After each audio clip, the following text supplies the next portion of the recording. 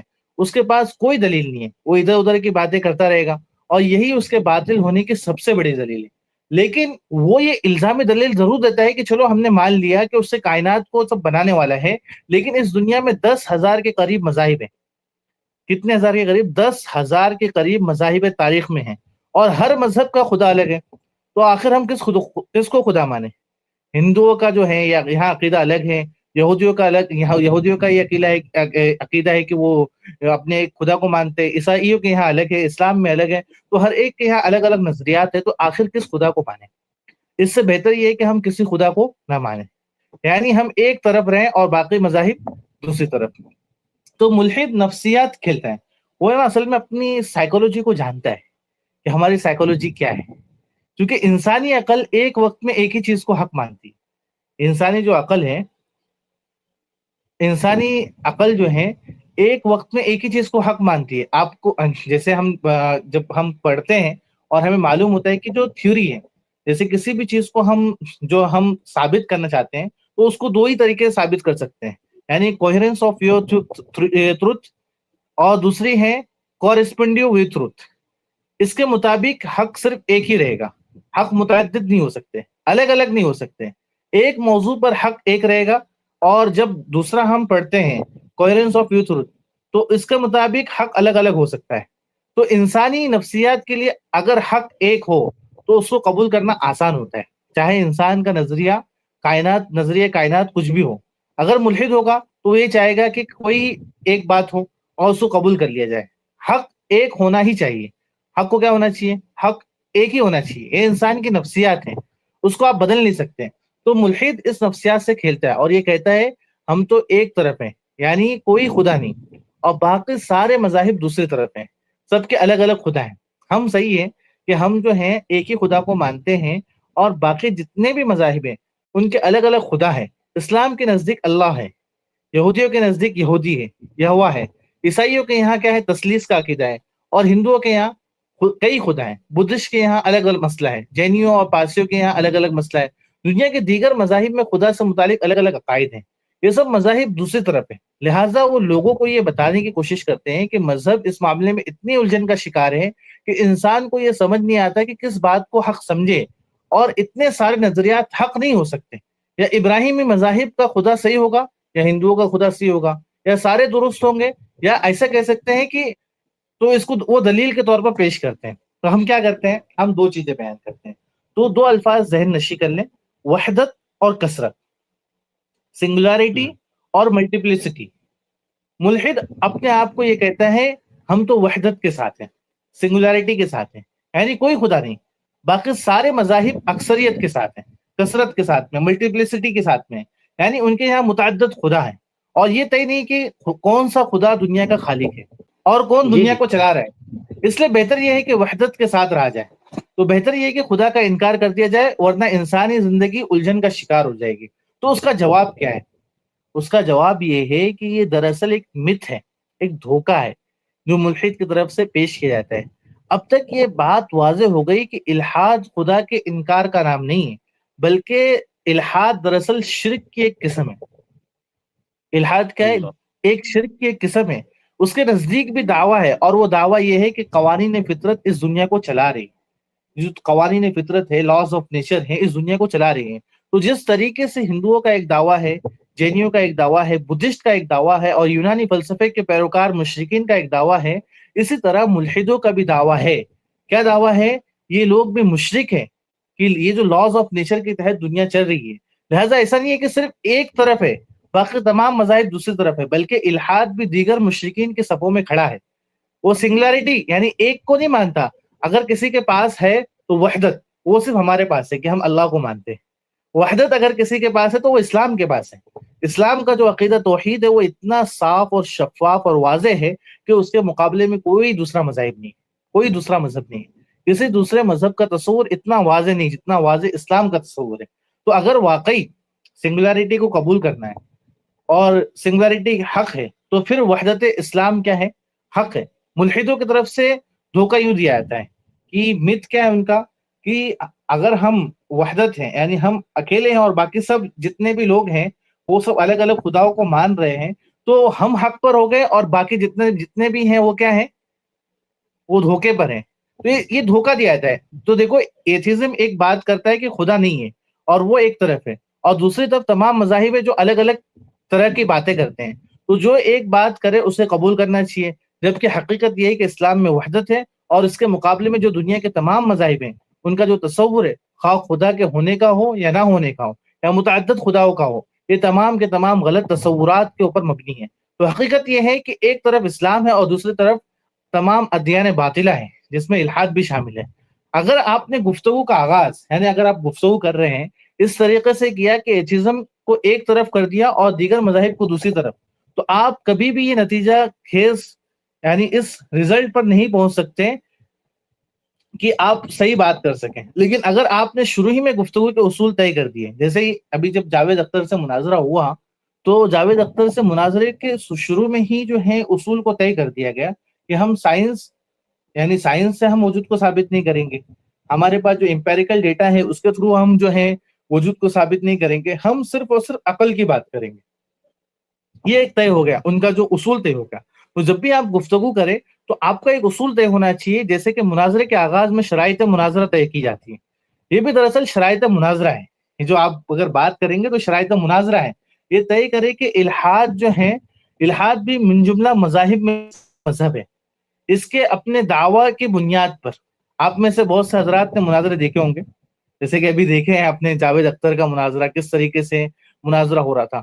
تو مناظرے کے اندر میں ایک بہت بڑا جو مسئلہ آتا ہے وہ برڈن ٹو پروف ہے، یعنی اب ہم ثابت کریں گے کہ دلیل دینے کی ذمہ داری کس کی ہے، کس کے اوپر دلیل دینے کی ذمہ داری ہے. کیا دلیل دینے کی ذمہ داری صرف مذہبی لوگوں کو ہے یا دلیل دینے کی ذمہ داری ملحد کی ہے؟ اس کے بارے میں ایک اصول اور ضابطہ کیا ہے؟ اصول اور ضابطہ یہ ہے کہ ملحد کے اوپر ذمہ داری ہے کہ وہ دلیل دے، نہ کہ مسلمان کے اوپر. مومن کے اوپر یہ ذمہ داری نہیں ہے، بلکہ ملحد کے اوپر یہ ذمہ داری ہے کہ وہ اپنا دعویٰ کو کلیئر کرے کہ اس دنیا کو بنانے والا کوئی بھی نہیں ہے، یہ دنیا اپنے آپ وجود میں آ گئی. اور مومن اگر دلیل دے رہا ہے تو یہ اس کی طرف سے احسان ہے. اگر آپ دلیل دے رہے ہیں کہ اس دنیا کو بنانے والے اللہ سبحانہ و تعالی ہیں تو یہ اس کی آپ کی طرف سے ایک احسان ہے. لیکن بنیادی طور پر دلیل آنی چاہیے ملحد کی طرف سے. جب بھی آپ بات کریں گے تو دلیل ملحد سے مانگے. اسی کیا دلیل ہے؟ دلیل ملحد کی طرف سے آنی چاہیے. ابھی دیکھیں، اگر کوئی مدعی ہے تو اس کو انگلش میں ہم کہتے ہیں کلیمنٹ یا پلینٹف کہتے ہیں ہم، یعنی اگر ہم کلیم کر رہے ہیں، دعویٰ کر رہے ہیں، اور دوسرا جو مقدمہ ہے وہ ہے مدعا علیہ، ڈیفینڈنٹ، یعنی جو مدعا علیہ یعنی جو دعویٰ کر رہا ہے، جس کے اوپر دعویٰ کیا جا رہا ہے. تو مدعا اور مدعا علیہ کا موضوع دو جگہ زیر بحث آتا ہے. پہلی جگہ ہے قانون. آپ جب عدالت میں جاتے ہیں تو کمرہ عدالت میں یہ دیکھنے میں آتا ہے کہ جو مدعی ہے، دعویٰ کرنے والا ہے، مدعی کی طرف سے جو دلیلیں آ رہی ہے وہ ان دلیلوں میں نقص نکالتا ہے، دلیل میں یہ کمزوری ہے، اور جب دلیل میں کمزوری ثابت ہو جاتی ہے تو دلیل رد ہو جاتی ہے. لہٰذا دعویٰ کیا ہوتا ہے؟ ثابت نہیں ہوا. یہ منظر آپ کمرہ عدالت میں بھی کبھی جا کر دیکھ سکتے ہیں، جائیں آپ کو بہت ساری یہ ساری چیزیں دکھیں گی. ایسا کبھی نہیں ہوتا ہے کہ مدعا علیہ دلیل دے. اگر وہ کبھی دلیل دے گا تو یہ اس کی طرف سے احسان سمجھا جاتا ہے، یہ اس کی ذمہ داری نہیں ہے قانونی اعتبار سے. جیسے فار ایگزامپل میں یہ کہتا ہوں جاوید اختر چور ہے، تو اس کی دلیل کون دے گا؟ ہم دیں گے نا جاوید. ہم پر ذمہ داری ہے قانونی اعتبار سے کہ ہم اس کی دلیل دیں. تو ہم یہ کہہ رہے ہیں کہ ملحد یہ کہہ رہا ہے کہ اس دنیا کو بنانے والا کوئی نہیں، یہ دنیا اپنے آپ جو ہے وجود میں آ گئی. عام طور سے کیا کرتا ہے ملحد؟ یہ دعویٰ کرتا ہے، چونکہ مومن یہ دعویٰ کر رہا ہے کہ خدا موجود ہے، لہذا مدعی وہ ہے کہ وہ دلیل دے ہمیں کہ خدا کا وجود نہیں ہے. چونکہ ملحد انکار کر رہا ہے خدا کے موجود ہونے کا، لہذا وہ مدعا علیہ ہوا. عام آدمی کے سامنے یہ بات کہی جائے تو فوراً کہے گا بات تو بالکل صحیح ہے، مومن مدعی ہے اور ملحد مدعا علیہ ہے. لیکن حقیقت اس کے برعکس ہے. حقیقت کیا ہے؟ اس کے برعکس ہے. حقیقت یہ ہے کہ ملحد مدعی ہے اور مومن مدعا علیہ ہے. وہ کیسے؟ حقیقت میں یہی کرتے نا کہ جو آپ کے سامنے جو ہیں، آپ کے سامنے جب بھی ملحد آئے گا تو وہ آپ کے سامنے سوال کرے گا اور کہے گا کہ آپ دلیل دیجیے. مثلا آپ کے پاس کوئی پراپرٹی ہے اور سامنے والا سمجھتا ہے کہ یہ پراپرٹی اس کی ہے، وہ اس کا مستحق ہے، وہ اس کا قانونی وارث ہے، تو وہ عدالت جائے گا اور عدالت جانے کے نتیجے میں آپ مدعی نہیں ہوں گے بلکہ وہ مدعا ہوگا جو یہ کہے گا کہ میری پراپرٹی ہے. تو یہ اس طریقے سے جب بھی ہم بات کریں گے نا تو ہمیں یہ ایک جو ہمارا جو طریقہ ہے وہ ہمیں یہ اختیار کرنا چاہیے کہ ہم جو ہیں دلیل دینے کی جو پوری ذمہ داری ہے وہ ملحد کے اوپر رکھیں، اور ہم جو ہیں اس سے کوشچن کریں کہ کیسے اتنی بڑی جو دنیا ہے، اتنی بڑی جو کائنات ہے، اللہ نے جو اتنی بڑی دنیا بنائی ہے وہ کیسے وجود میں آئی؟ اس کا کوئی تو خالق ہوگا نا. تو اسی کے متعلق جو ہے مفتی صاحب نے ڈیبیٹ کے اندر میں ایک آرگومنٹ پیش کیا. یعنی آرگومنٹ پیش کرنے سے پہلے میں آپ کو بتاؤں کہ ملحد نے جو مذہب اختیار کیا ہے، جیسے ہم نے ریچرڈ ڈاکن کے بارے میں بھی پڑھا تھا اور اسٹیفن ہاکنگ کے بارے میں بھی ہم نے جانتے ہیں. اسٹیفن ہاکنگ کی جب شادی ہوئی اور اس کی بیوی جب آئی تو اس نے پوچھا اس سے کہ آپ کا مذہب کیا ہے. باقاعدہ یہ کوئی ڈھکی چھپی بات نہیں ہے بلکہ یہ پورا ڈیٹیل میں جو ہے آپ کو ویکیپیڈیا پہ بھی مل جائے گا، اور جو ہے انٹرنیٹ پہ اس کے اوپر بہت سارے تھیسس لکھی گئے ہیں، وہ ساری جگہ پہ آپ کو مل جائے گا. تو اس نے کہا تھا کہ جو ہے ہمارا جو میں کاسمولوجسٹ ہوں، یعنی میرا مذہب کیا ہے؟ میرا مذہب یہ ہے کہ اس ورلڈ کو، اس یونیورس کو جو چلانے والا ہے، اس یونیورس کو چلانے والا جو ہے وہ لاز آف نیچر ہے، وہ کاسمولوجی میں بلیو کرتا ہے. جب ہم منید کو کہیں گے نا تمہارا بھی ایک مذہب ہے تو وہ چڑھ جائے گا اور ہمیں غصہ دلانا ہے منید کو. ہمیں غصہ نہیں کرنا ہے.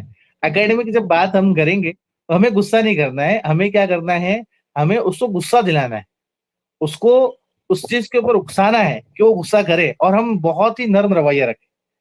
تو یہ سارے جب ہمارے سامنے مقدمہ کلیئر ہو جاتے ہیں تو سب سے پہلی جو دلیل جو مفتی صاحب نے دی تھی, جو کہ بہت ہی کمزور دلیل ہے, کوئی زیادہ بڑی دلیل نہیں ہے, ہمارے پاس تو بہت سارے دلائل ہیں اور ہماری ہر دلیل دراصل احسان ہے اس موضوع پر, کیونکہ ہمارے اوپر دلیل کی دینے کی کوئی ذمہ داری نہیں ہے, لیکن اگر ہم دلیل دیتے ہیں تو وہ محض کیا ہے, احسانات ہیں. اس موضوع کے اوپر جو سب سے مضبوط دلیل ہے وہ انشاءاللہ پھر کبھی ذکر کریں گے, لیکن ہم آج جو دلیل ذکر کریں گے وہ جو ہم ماشاءاللہ ذکر کریں گے وہ مفتی صاحب کی جو ماشاءاللہ آرگومنٹ آف کنٹینجنسی کے بارے میں جو بیان کیا تھا, جس دلیل توقف بھی کہتے ہیں ہم, تو وہ اس دلیل کے بارے میں ہم انشاءاللہ آج بات کریں گے. مضبوط دلیل ہونے کا مطلب یہ ہوتا ہے کہ اگر ابھی تک جتنے بھی اعتراضات کیے گئے وہ ٹک نہیں پائے, ہو سکتا ہے کہ کل کوئی ایسا اعتراض آ جائے جس کا جواب فطری طور پر ہمارے پاس نہ ہو, لیکن بہرحال گزشتہ 1000 سال سے جب سے یہ دلیل کلام آرگومنٹ یعنی علم کلام کی دلیل مسلمان متکلمین نے, خصوصاً امام غزالی رحمۃ اللہ علیہ نے, امام طبرانی رحمۃ اللہ علیہ نے جو دلائل دیے ہیں اس کے آگے کوئی بھی ٹک نہیں پائے ہیں. تو سب سے پہلی دلیل جو ہے اس کو ہم کہتے ہیں آرگومنٹ آف کنٹینجنسی, اس کو اردو میں ہم کہیں گے دلیل توقف. اس کا خلاصہ یہ ایک سطر میں ہے کہ خدا کائنات کے وجود کی بہترین تشریح, خدا جو ہے اس پورے کائنات کے وجود کی بہترین تشریح ہے. اس کا مطلب یہ ہے کہ تصور کریں آپ کہاں جا رہے ہیں, آپ کہیں جا رہے ہیں, امیجنیشن کریں کہ آپ کہیں جا رہے ہیں کسی ایسے جگہ میں جہاں عام طور سے انسانوں کا گزر نہیں ہوتا. مثلا امیزون کے جنگل میں آپ جا رہے ہیں, دنیا کی بہت بڑی جنگل ہے امیزون کی. آف کنٹینجنسی کیا ہے اس کو ہم سمجھتے ہیں. مثلا امیزون کے جنگل میں ہم جا رہے ہیں اور بہت ہی گھنے جنگل میں آپ اور آپ کے دوست دونوں ہیں. جاوید اختر بھی گئے, مفتی شمائل بھی گئے امیزون کے جنگل میں, اور جاوید اختر نے دیکھا, آپ نے دیکھا کہ وہاں ایک گیند پڑی ہے. آپ ایک دم دیکھ کر رکیں گے, ارے یہ گیند یہاں کیسے آئی, یہ جو بال ہے یہاں کیسے آئی, یقیناً یہاں پر کوئی ہے, کسی کا یہاں سے گزر ہوا ہے اور وہ اپنی گیند پیچھے چھوڑ گیا ہے. اس کے علاوہ اور کیا سبب ہو سکتا ہے, اور کیا کاز ہو سکتا ہے, کیا ریزن ہو سکتا ہے. ایسا تو نہیں کہ وہ خود زمین کے اندر سے نکلی ہو, زمین کے اندر سے گیند نکل رہے, ایسا تو کبھی ہو ہی نہیں سکتا ہے. یہی اس گیند کے وجود کی تشریح ہے. تو ہم نے جو دلیل توقف جو آرگومنٹ آف کنٹینجنسی پڑھا ہے, یا میں نے آپ کو کنٹینجنسی کا بتایا, تو اس کا خلاصہ ایک سطر میں یہ ہے کہ خدا جو ہے, خدا کائنات کے وجود کی بہترین تشریح ہے. یہ جو پورا کائنات ہم جو دیکھ رہے ہیں اس کی بہترین تشریح ہے, اور یہی بہترین تشریح ہے کہ یا تو کوئی یہاں موجود ہے آس پاس میں, یا کسی کا گزر یہاں سے ہوا ہے. اس کے علاوہ گیند کے وجود کی کوئی دوسری تشریح نہیں ہے. آپ کا دوست یہ کہتا ہے کہ ارے چھوڑو یار, ابھی اس چکر میں پڑھنے کی کیا ضرورت ہے, آگے چلتے ہیں. آپ کا دوست آپ کو یہ کہہ رہا ہے کہ اس گیند پر غور کرنے کی کوئی ضرورت نہیں, ہمارے پاس وقت کی بہت کمی ہے, ہمیں آگے پہنچنا ہے, چھوڑو اس گیند کے چکر کو. یعنی بالفاظ دیگر وہ آپ کو اس تشریح کرنے سے کیا کر رہے ہیں, روک رہا ہے. ملک بھی کیا کرتا ہے, اسی طریقے سے روکتا ہے آپ کو. اب آپ اس گیند کے جو سائز ہیں اس کو بڑا کرتے چلے جائیں, جو گیند ہے اس کے سائز کو بڑا کرتے جائیں, اتنا بڑا کر دے کہ دنیا کے سائز کے برابر ہو جائے, یہ جو پوری دنیا کے سائز کے برابر ہو جائے. پھر آپ اس کو اور بڑا تصور کرتے چلے جائیں یہاں تک کہ آپ کی گیلیکسی کے برابر ہو جائے. پھر اور بڑا کرتے چلے جائیں یہاں تک کہ وہ کائنات کے برابر ہو جائے.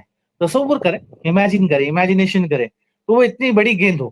تو مجھے یہ بتائیں کہ اس چھوٹی گیند سے جب یہ پھول کر اتنی بڑی ہو گئی, تو کیا وہ سوالات جو پہلے آپ کے ذہن میں آئے تھے وہ کیا سوالات بدل جائیں گے کہ یہ جو گیند ہے وہ کہاں سے آئے؟ کیا یہ سوالات صرف اسی وقت آنے چاہیے تھا جب گیند چھوٹی ہے, کہ یہ گیند یہاں کیسے آئی؟ آپ نے اس کے وجود کی تشریح نکالی کہ کوئی نہ کوئی یہاں ہوگا یا کوئی یہاں سے گزرا ہوگا. اب آپ نے گیند کے سائز کو اتنا بڑا کر دیا کہ وہ کائنات کے برابر ہو گئی, تو کیا یہ سوالات آپ کے ذہن میں ختم ہو جانے چاہیے؟ اب یہ سوالات کیا ہو جائیں گے, نامعقول ہو جائیں گے. اب بھی یہ سوالات ہوں گے کہ یہ جو کائنات ہے, جو اتنی بڑی گیند ہے, اتنی بڑی جو گیند ہے, یہ کہاں سے آئی؟ یقیناً یہاں کوئی نہ کوئی ہوگا. اچھا, وہ جو کوئی نہ کوئی ہوگا وہ ظاہر ہے کہ گیند کے اندر تو بیٹھا نہیں ہوگا. جو وہی کہہ رہے تھے, جاوید اختر کو بھی یہی کہہ رہے تھے کہ ٹائم کے متعلق بات کر رہے تھے کہ جب اللہ تعالیٰ نے اس دنیا کو بنائی تو اس ٹائم پہ اللہ کہاں تھا, ٹائم کے متعلق بات کرتے ہیں. ٹائم کا کریٹر تو اللہ ہے نا. اچھا وہ جو کوئی نہ کوئی ہوگا وہ ظاہر ہے کہ گیند کے اندر بیٹھا ہوگا. جس طرح چھوٹی گیند آپ کھول کر نہیں دیکھتے, شاید اندر کوئی ہو جو اس کے یہاں لایا گیا ہو. اس پوری دنیا کو کھول کر ہم دیکھ سکتے ہیں کیا؟ نہیں دیکھ سکتے, بلکہ آپ ادھر ادھر نظر دوڑاتے ہیں کہ ہو سکتا ہے کہ کوئی یہاں ہو. چونکہ آپ کو پتا ہے کہ لانے والا گیند کے اندر نہیں.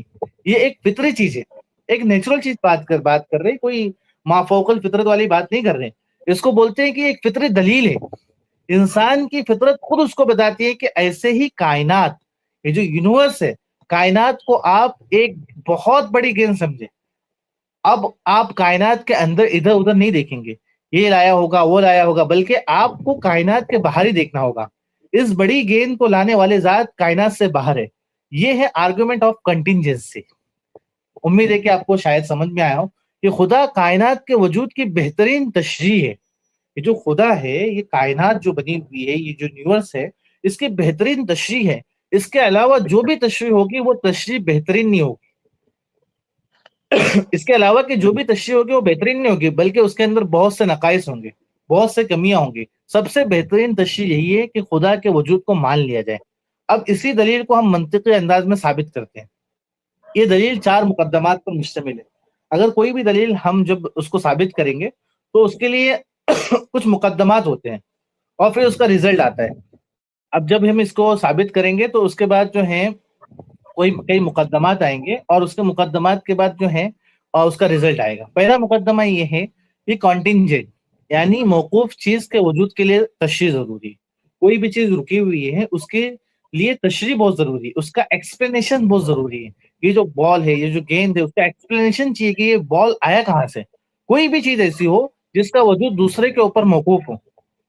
یہ میں جیسے ہم لیپ ٹاپ سے ماشاءاللہ موبائل سے میں کنیکٹ ہوں, تو یہ ظاہر سی بات ہے کہ موبائل سے میں بات کروں, اس موبائل کو تو کوئی بنانے والا ہوگا نا, اس کے وجود کے لیے کوئی نہ کوئی تشریح ہونا چاہیے. گیند امیزون کے جنگلات میں کیا کر رہی ہے؟ یقیناً اس کے وجود کے لیے تشریح ہمیں چاہیے. خود بخود تو گیند نہیں آ سکتی, زمین سے اندر سے نکل کر آئی ہو. تو ہر موقوف چیز کے وجود کے لیے تشریح ضروری ہے. یہ پہلا مقدمہ ہے. دوسرا مقدمہ کیا ہے کہ جو یونیورس یونیورس کنٹینجنٹ ہے, یعنی کائنات موقوف ہے, اور یہ بھی بدیہی طور پر ہے, کیونکہ جس طریقے سے ایک گیند خود بخود وجود میں نہیں آ سکتی, ایسے ہی یونیورس خود بخود وجود میں نہیں آ سکتا. سائنس اور کاسمولوجی اب تک اس چیز کو ثابت کرنے میں ناکام رہی ہے. صرف اس نے الگ الگ ماڈل پیش کیے. ہو سکتا ہے کہ یہ یوں ہو گیا ہو, اس طریقے سے ہو گیا ہو, بگ بینگ کی تھیوری بیان کر دی. اور دوسرا مقدمہ ہم نے پڑھا. تیسرا مقدمہ یہ کہ یونیورس جو ہے, یعنی کائنات کے وجود کے لیے تشریح ضروری ہے. یہ جو کائنات ہے, یہ جو پوری دنیا ہے, اس کے لیے تشریح ضروری ہے. جو ہر موقوف چیز کے لیے تشریح ضروری ہے, تو یونیورس کنٹینجنٹ ہو گیا, کائنات موقوف ہے, تو کائنات کے وجود کے لیے بھی تشریح ضروری ہوگی. اور چوتھا مقدمہ ہمارا یہ ہے کہ یہ تشریح, یعنی جو یہ ہم ایکسپلینیشن ہم دے رہے ہیں, یہ ٹرانسینڈنٹ بینگ نہیں ہے, مافوق الذات سے ہی ممکن ہے. یعنی جو یہ کائنات اتنا بڑا جو بنایا ہے, اللہ نے بنایا ہے, یہ مافوق الفطرت ذات سے ہی ممکن ہے. تو نتیجہ ثابت یہ ہوا کہ مافوق الفطرت جو ہے, ذات جو ہے موجود ہے. یعنی اس پورے کائنات کو فطرت کے اوپر کوئی ہے جو اس کائنات کو بنانے والا ہے. اب یہاں بات یہ ہے کہ اتنی بات تو مان لی ہے کہ ہم نے, ٹھیک ہے, اس کائنات کے وجود کے لیے کوئی نہ کوئی تشریح ضروری ہے. اور یہی وجہ ہے کہ جو ملحد بھی تشریح کرتے ہیں, ایسا نہیں ہے کہ وہ اس کی ایکسپلینیشن نہیں دیتے. ان کی ایکسپلینیشن یہ ہے کہ خود بخود وجود میں آ گئی. ہماری ایکسپلینیشن یہ ہے کائنات خود بخود وجود میں نہیں آئی, بلکہ اس کو وجود میں لانے والا کوئی ہے, وہ جو لانے والی ذات ہے وہ مافوق الفطرت ہے. اسی کو نیسیسری بینگ کہہ رہے تھے, اسی کو ہم ٹرانسینڈنٹ بینگ کہتے ہیں, سپریم بینگ کہتے ہیں, جو ڈیبیٹ کے اندر بار بار الفاظ استعمال ہو رہے تھے. وہ اس لیے کہ اگر وہ مافوق الفطرت نہیں ہوگی تو پھر وہ فطری ہوگی. کیونکہ یہ دو صورتیں ممکن ہیں, جو بھی سبب ہے, جو بھی اس کائنات کے وجود کی تشریح ہے, اگر وہ مافوق الفطرت نہ ہو تو وہ فطری ہوگی, اور فطری ہوگی تو کائنات کے اندر ہوگی. اگر لاز آف نیچر ہوگی وہ کائنات کے اندر ہوگی. اس کا ٹرانسینڈنٹ بینگ ہونا بہت ضروری ہے, کیونکہ کائنات کے امور فطرت کے مجموعے کا نام ہے. یا تو وہ فطرت کے باہر ہو تب تو بہت اچھی بات ہے, لیکن اگر وہ فطرت کے اندر ہوگی تو کائنات کے اندر ہوگی, کیونکہ کائنات فطری امور کے مجموعے کا نام ہے. اور اگر وہ فطری ہے تو پھر آپ یہ مانیں کہ امیزون میں جو آپ نے گیند آپ کو ملی تھی, جاوید اختر کو جو گیند ملا تھا اس کے اندر ہی کوئی بیٹھا ہوا تھا جو اس گیند کو لے کر آیا تھا. تو آپ اس کو مان لیں. اگر آپ اس احمقانہ نظریے کو مان لیتے ہیں تو پھر ٹھیک ہے, ہم آپ کو چھوڑ دیتے, کوئی مسئلہ نہیں, آپ مان لیجیے. ہم مان لیتے ہیں کہ آپ احمق ہیں. کیا مان لیں گے ہم؟ آپ بیوقوف ہیں. لیکن دنیا میں کوئی بھی شخص, ایک معمولی سے عقل رکھنے والا انسان بھی یہ نہیں کہے گا کہ اس گیند کے اندر کوئی بیٹھا ہوا تھا جو اس کو لے کر آیا, یعنی وہ گیند کا حصہ تھا. بلکہ اس گیند کے باہر کوئی ذات تھی, کوئی شخص تھا جو اس گیند کو وہاں لے کر آیا تھا.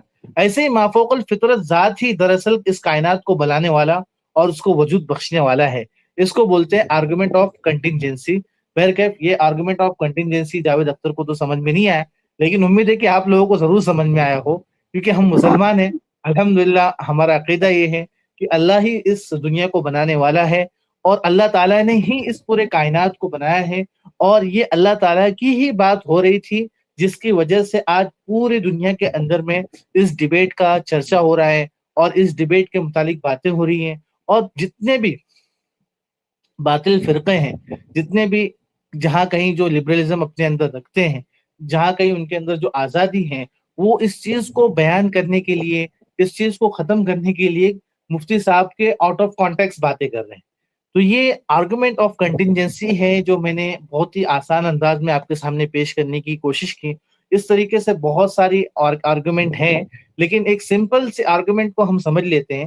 اگر میں اس کا خلاصہ بیان کروں تو خلاصہ یہ ہے کہ آرگومنٹ آف کنٹینجنسی, اگر ہم کسی بھی چیز کو دیکھتے ہیں تو ہم یہ سمجھتے ہیں کہ اس کی وجود کی کوئی تشریح ہوگی, کوئی ایکسپلینیشن ہوگا, کوئی اس کا بنانے والا ہوگا.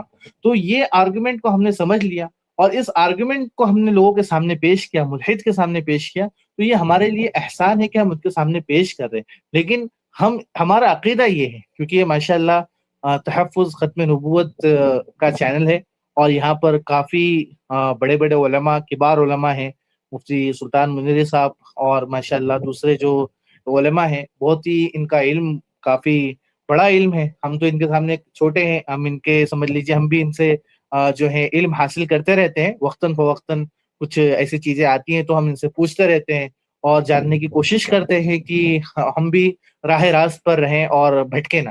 تو یہ جو ہمارا عقیدہ ہے وہ عقیدہ یہ ہے, ہم بغیر دلیل کے اللہ کو مانتے ہیں. ہمیں کوئی دلیل کی ضرورت نہیں, ہمیں کوئی بھی دلیل کی ضرورت نہیں ہے کہ اللہ کو ثابت کریں یا اس طریقے سے کریں. ہم بغیر دلیل کے اللہ کو مانتے ہیں, اور ہم یہ کہتے ہیں کہ اللہ ہے اور اللہ نے اس پورے کائنات کو بنایا. ہمارا یہ ایمان ہے اور عقیدہ. ہمیں کوئی دلیل کی ضرورت نہیں ہے. ہم دلیل اس لیے پیش کرتے ہیں تاکہ ہم ملحد کے اوپر احسان کریں, ہم ملحد کو بتائیں کہ یہ جو دلیل ہم نے پیش کی ہے آپ کے عقل میں یہ بات اترے. کیونکہ اگر آپ کا آئی کیو لیول, اگر آپ کو سمجھنے کی طاقت اتنی ہے کہ آپ کسی چیز کو سمجھ سکتے ہیں, جیسے اللہ تعالیٰ نے انسان کو جو دماغ دیا, وہ دماغ دو طریقے کی دی. ایک تو ہمارا کانشیس لیول ہے, جیسے ہم لیول ہیں, وہ کانشیس لیول یہ بتاتا ہے what is right what is wrong, کیا غلط ہے کیا صحیح ہے, یہ ہمارا کانشیس لیول ہے. اور ہمارا جو سب کانشیس لیول ہے وہ ہمیں یہ نہیں بتاتا ہے کہ ہمیں کیا چیز صحیح ہے اور کیا چیز غلط ہے, یہ ہمارا سب کانشیس لیول ہے. تو اللہ تعالیٰ نے ہمیں دماغ دیا, کسی بھی دماغ والے انسان کے پاس جس کے عقل کے اوپر پردہ نہ ہو, اگر ہم اس سے بات کریں گے تو وہ یہی کہے گا کہ نہیں, اس کائنات کو بنانے والا کوئی ہے اور وہ اللہ کی ذات ہے, وہ اللہ سبحانہ و تعالیٰ کی ذات ہے جس نے اس پورے کائنات کو بنایا.